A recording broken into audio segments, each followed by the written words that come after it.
دنیا داری ہوئی، اعمال کے اندر یہ مقصود ہوا کہ لوگ مجھ سے راضی ہو جائیں، اعمال کے اندر یہ مقصود ہوا کہ لوگ تعریف کریں، اعمال کے اندر یہ مقصود ہوا کہ لوگ واہ واہ کہیں۔ فرمایا کہ اللہ تعالیٰ ایسے لوگوں کے اعمال کو بالکل بھی قبول نہیں کریں گے، بلکہ ان کے اعمال کو ان کے منہ پہ مار دیا جائے گا، اور انہی لوگوں کے اعمال قبول ہوں گے جنہوں نے اللہ کو راضی کرنے کے لیے عمل کیے ہوں گے، اور جنہوں نے اللہ کو راضی نہیں کیا ہوگا، فرمایا کہ موت کے بعد ان کے اعمال اللہ کے ہاں کوئی حیثیت نہیں رکھیں گے، کوئی ویلیو نہیں رکھیں گے۔ اسی لیے ایک حدیث میں آتا ہے، آپ صلی اللہ علیہ وسلم نے فرمایا من سمع سمع اللہ بہ ومن یرائی یرائی اللہ بہ۔ جس شخص نے عمل اس لیے کیا کہ مجھے شہرت ملے، مجھے نام ملے،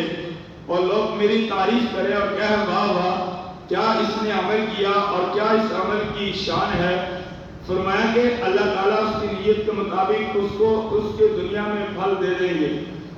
اگر اس نے شہرت کے لیے عمل کیا ہے اور لوگوں سے تعریف کے لیے عمل کیا ہے، لوگ اس کی تعریف بھی کر دیں گے اور لوگوں میں اس کی شہرت بھی ہو جائے گی، لوگوں میں اس کا نام بھی ہو جائے گا، لیکن مرنے کے بعد وہ اس عمل کی جزا کو نہیں پائے گا۔ وہ پوچھے گا یا اللہ میں نے فلانا عمل کیا، میرے اس عمل کا کیا بنا؟ تو اللہ تعالیٰ فرمائیں گے تو نے جو فلانا عمل کیا تھا وہ دنیا داری کے لیے کیا تھا، تو نے فلانا عمل نام کے لیے کیا تھا، شہرت کے لیے کیا تھا، وہ تجھے مل گئی، اور اب میرے پاس تجھے دینے کے لیے کچھ بھی نہیں ہے۔ اور وَمَن یُرَائِی یُرَا اللَّهُ بِهِ، تو نے وہ عمل دکھلاوے کے لیے کیا، تو نے وہ عمل اس لیے کیا کہ لوگ کہیں کہ بڑا یہ ایک بہت بڑے مرتبے کا شخص ہے کہ یہ اس لیے عمل کر رہا ہے۔ فرمایا کہ وہ چیز تجھے دنیا میں مل گئی، تو یہ نام مل گیا، شہرت مل گئی، جب تو نے عمل اللہ کی رضا کے لیے نہیں کیا تو اس لیے تیرے اس عمل کی اللہ کے ہاں کوئی ویلیو نہیں، اللہ تعالیٰ کے ہاں کوئی مقام نہیں، اس لیے اللہ تعالیٰ نے تجھے اس عمل کا بدلہ جزا جو تھی وہ دنیا میں دینا تھی وہ دے دی، اب اللہ کے پاس تجھے دینے کے لیے کچھ بھی نہیں ہے۔ تو اس لیے انسان کی انما الاعمال بالنیات کہ انسان کے ہر عمل کا تعلق نیت سے ہے۔ اگر نیت اللہ کو راضی کرنے کی ہے تو انسان کو اس عمل کا بدلہ ملے گا، اگر نیت دنیا کے اندر نام پانے کی ہے، شہرت پانے کی ہے، تو فرمایا کہ پھر اللہ کے پاس انسان کو سوائے محرومی کے انسان کو کچھ بھی نہیں ملے گا۔ وَإِنَّمَا لِمْرِئٍ مَّا نَوَىٰ فَمَنْ كَانَتْ هِجْرَتُهُ إِلَى اللَّهِ وَرَسُولِهِ فَهِجْرَتُهُ إِلَى اللَّهِ وَرَسُولِهِ۔ جس نے اللہ اور اس کے رسول کے لیے اعمال کیے ان کی جزا اللہ اور اس کے رسول سے پائے گا، اور فرمایا کہ جس نے دنیا کے لیے عمل کیے یا کسی عورت کے لیے عمل کیا، فرمایا کہ اس کے نصیبوں میں وہی پائے گا جس کے لیے اس نے عمل کیا۔ اس لیے انسان کو ہر عمل سے پہلے اپنی نیت کو ٹولنا چاہیے کہ میں یہ عمل کر رہا ہوں، میں کیوں کر رہا ہوں، اس عمل کی بنیاد کیا ہے، اس عمل کی وجہ کیا ہے۔ اگر انسان کے عمل کی وجہ اللہ کی رضا ہے، اللہ کو راضی کرنا ہے، اللہ کا قرب ہے، اللہ کی محبت ہے، تو اس انسان کو اس کے عمل کا فائدہ ملے گا۔ اگر انسان کے عمل کی بنیاد دنیا داری ہے، دنیا کو رکھنا ہے، دنیا میں نام پانا ہے، دنیا میں شہرت پانا ہے، فرمایا کہ ایسا انسان اللہ کے پاس جا کر اس اعمال کی برکات سے محروم رہے گا، اور اس اعمال کی جو جزا اللہ کے پاس ملنی ہے، اس اعمال کا جو بدلہ اللہ کے پاس ملنا ہے، وہ انسان اس سے محروم رہے گا۔ اللہ انسان کی نیت کو دیکھتا ہے،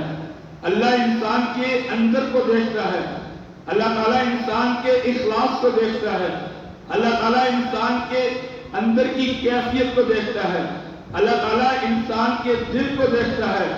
اللہ تبارک و تعالیٰ انسان کے اعمال کے ہونے والے طور طریقے کو دیکھتا ہے۔ اگر دل میں اللہ کی محبت ہے،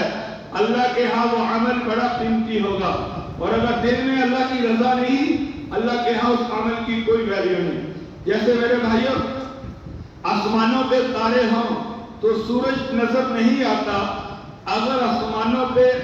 جو ہے سورج ہو تو تارے نظر نہیں آتے، اسی طرح سے اگر دل میں اللہ کی محبت ہو تو وہ اللہ کے لیے عمل ہوتا ہے،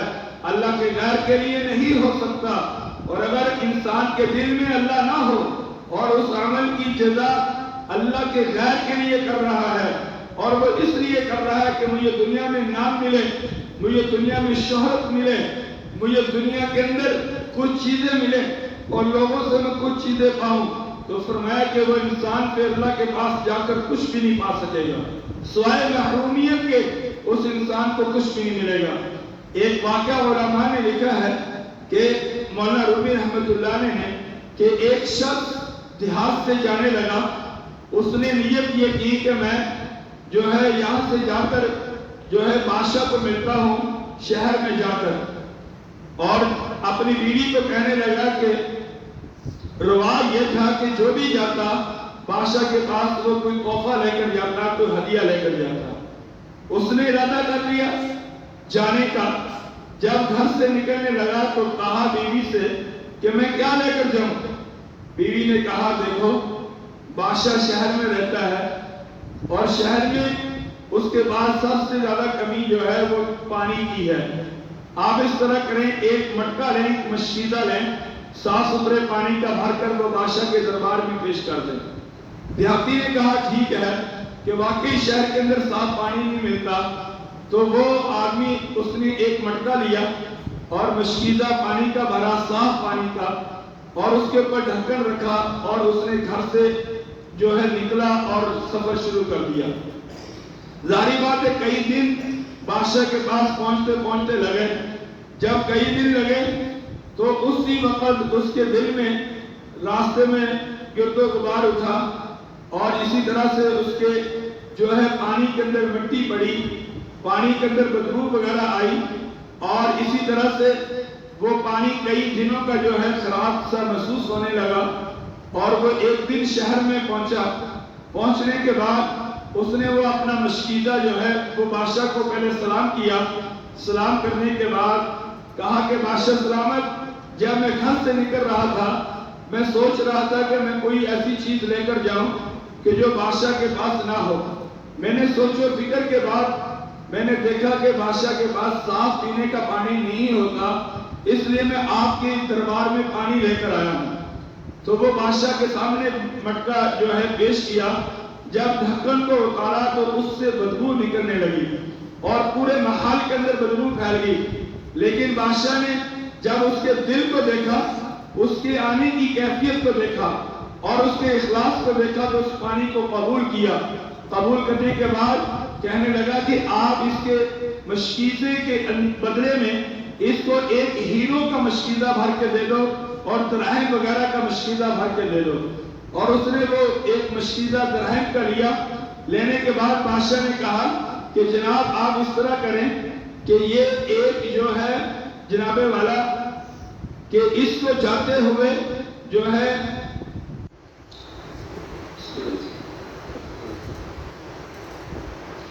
جاتے ہوئے جو میرا پانی ہے، یعنی ایک دریائے دجلہ وہ بادشاہ کے دربار سے گزرتا تھا، کہا کہ اس کا پانی اس کو پلانا۔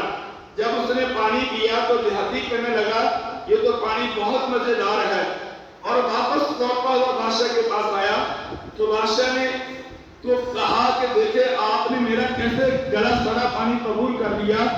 تو اسی وقت اس کے دل میں ہی آیا کہ اصل میں عمل یہ قبول ہوا ہے وہ اخلاص سے ہوا ہے کہ میں نے بڑی محبت سے بادشاہ کے لیے پانی کا انتظام کیا اور بادشاہ نے مجھے محروم نہیں کیا۔ تو اس لیے میرے بھائیوں، اگر عمل کی بنیاد اللہ ہو، عمل کی بنیاد اللہ کی رضا ہو تو وہ اللہ انسان کے عمل کو قبول کرتا ہے۔ اگر عمل کی بنیاد اللہ کی رضا نہ ہو، عمل کی بنیاد اللہ کا قرب نہ ہو، عمل کی بنیاد اللہ کو راضی نہ کرنا ہو، بلکہ دنیا میں شہرت پانا ہو، نام پانا ہو، تو ایسے عمل کو اللہ قبول نہیں کرتے بلکہ اٹھا کر الٹا انسان کے منہ کے اوپر مار دیتے ہیں۔ اس لیے میرے بھائیوں، نماز پڑھنے سے پہلے انسان کو اپنے دل کو دیکھنا چاہیے کہ میں یہ عمل کیوں کر رہا ہوں۔ اگر وہ عمل اللہ کی رضا کے لیے ہے اس نماز کا فائدہ ہوگا۔ اسی لیے حدیث میں آیا من صلی یرائی فقد اشرک،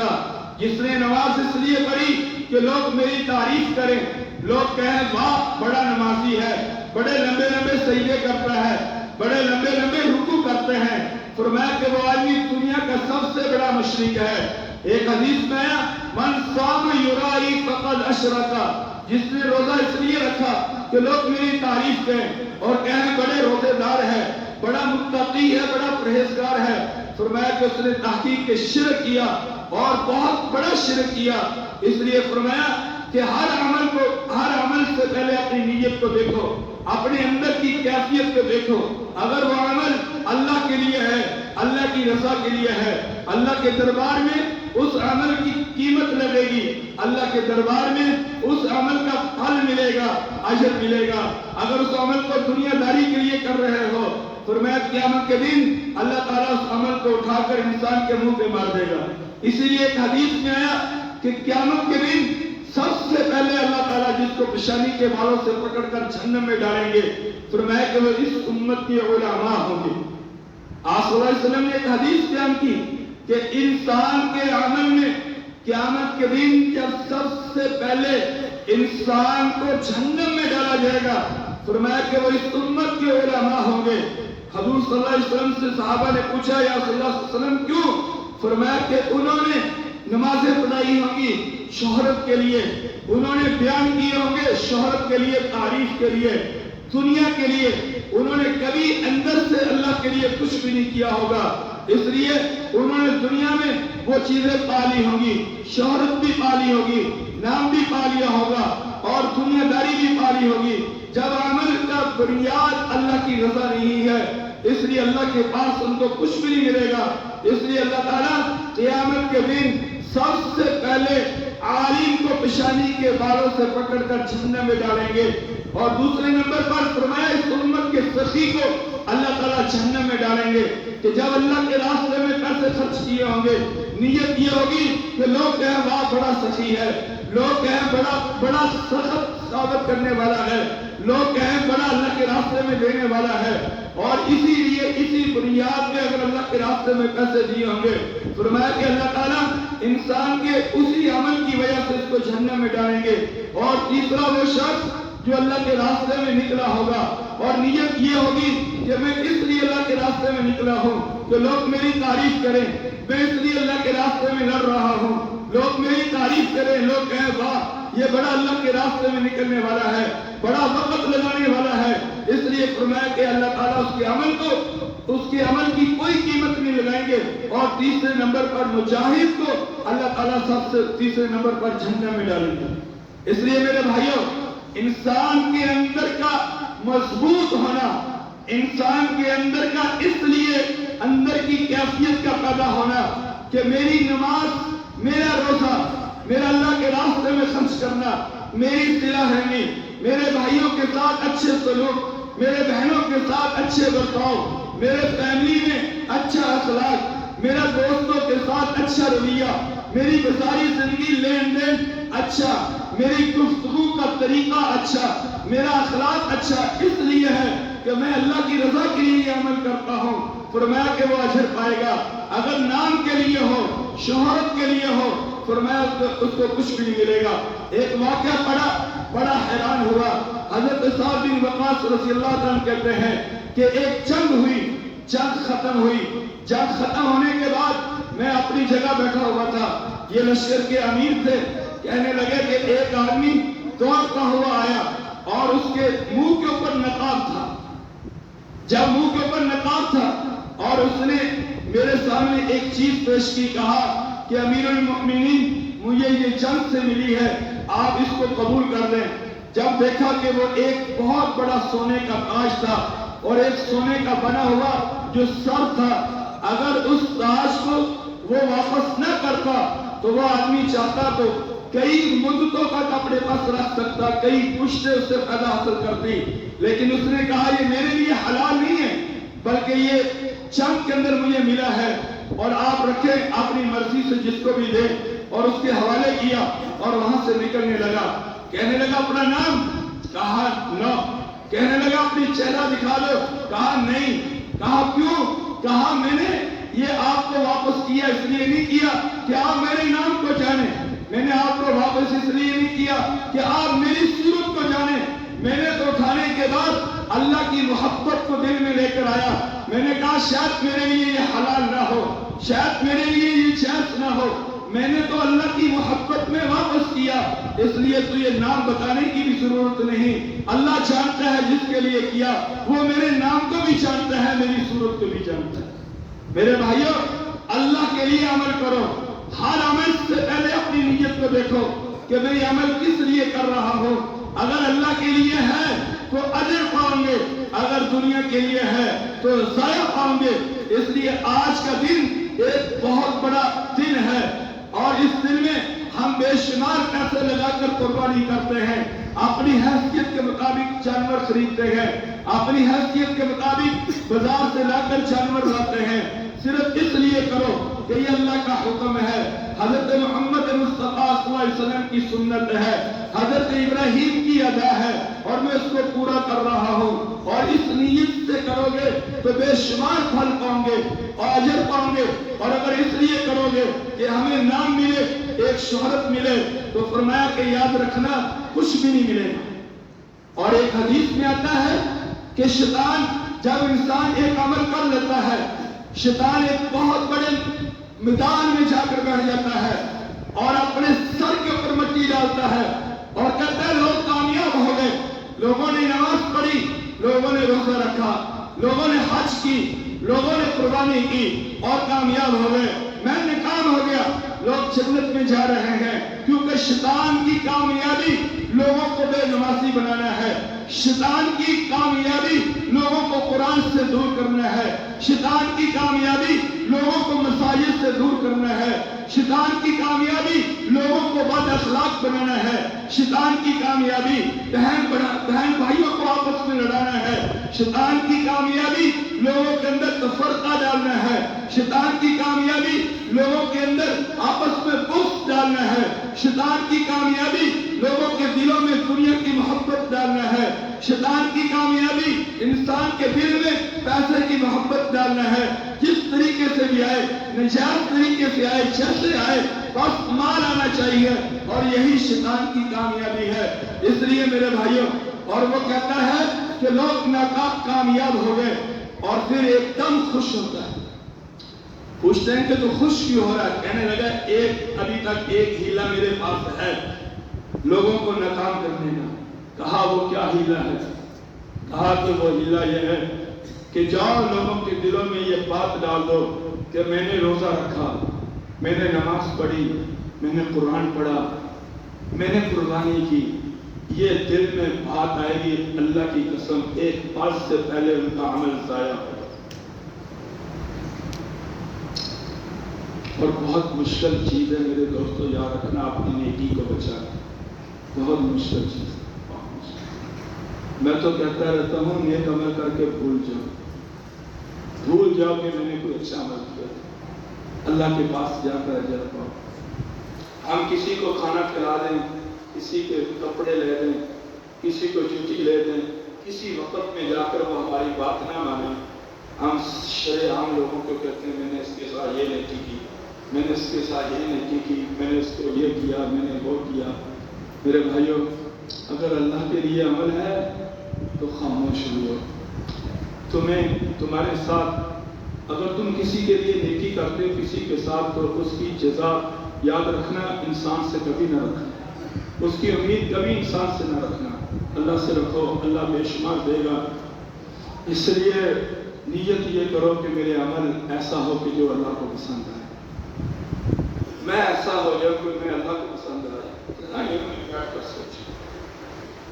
چڑھائیاں میں بیٹھ کر سجدے میں پیشانی رکھ کر سوچو کہ میرے اس عمل کو میرا رب پسند کرتا یا نہیں کرتا. کوئی بھی عمل کرو, کرنے سے پہلے بھی نیت کو دیکھو, کرنے کے بعد بھی نیت کو دیکھو کہ میرے عمل کو اللہ پسند کرتا یا نہیں کرتا. بس یہی دعا ہے آج کے خوبصورت دن میں, آج کی ابتدائی دن میں, کہ اللہ اے اللہ اے اللہ جو بھی ہم عمل کریں اس عمل کو صرف اپنی رضا بنا، دنیا داری نہیں، دنیا کے لیے نہیں، لوگوں کی تعریف کے لیے نہیں، لوگوں کی شہرت کے لیے نہیں، صرف عمل اس لیے ہو کہ میرے رب کو مجھ سے راضی۔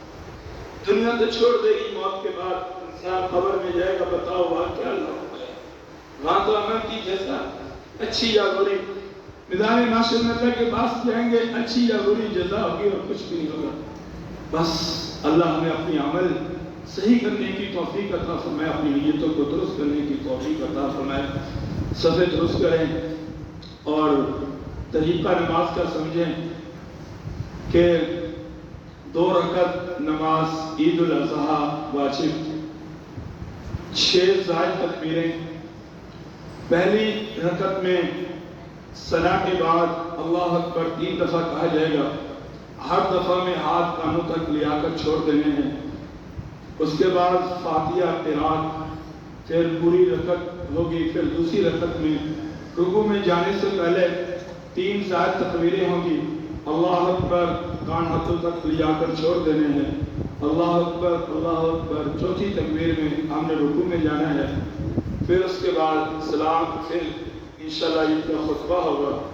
اور پھر اس کے بعد دعا ہوگی۔ سارے عمل میں دل لگی سے کرنا ہے، یہ نصیبوں میں ہوتے ہیں، پتہ نہیں دوبارہ سال کے بعد یہ نماز نصیب ہو یا نہ۔ بہت سارے لوگ ایسے تھے جو ہم میں پچھلے سال موجود تھے لیکن آج نہیں ہیں۔ نہ بیماریاں انسان کی زندگی کم کرتی ہیں، نہ صحت انسان کو زندگی زیادہ دیتی ہیں، پتہ نہیں لگتا کب انسان کو بلاوا آ جائے۔ اس لیے ہر عمل کو اپنا آخری عمل سمجھ کے کرو، اللہ کی رضا کے لیے کرو اور صفے درست کرو۔